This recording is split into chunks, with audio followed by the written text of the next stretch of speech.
Ganunta mang ang inaruma lumayan malin kalevela eng don zai reng hi karel thailo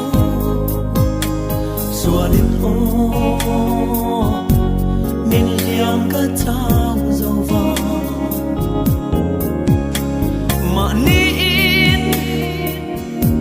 muin ka in sita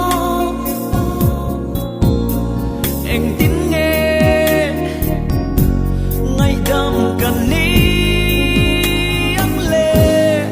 vanin kong min hon ro in ka nghe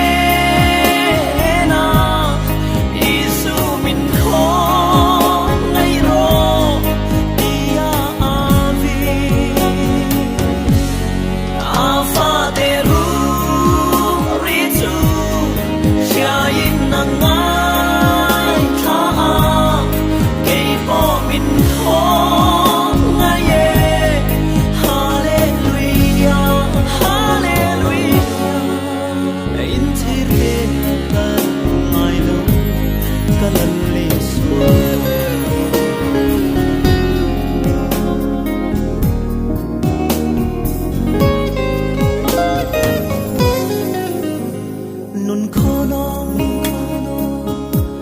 na ka sing nun hiya katisa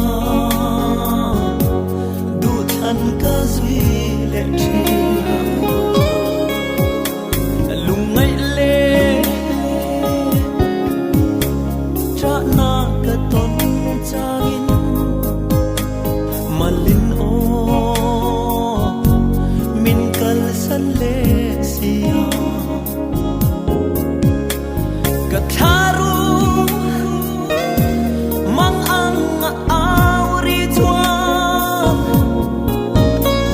kalalpa za dolo vina au vanin kong min hon ro tin ka nghe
thirte anar ngai lo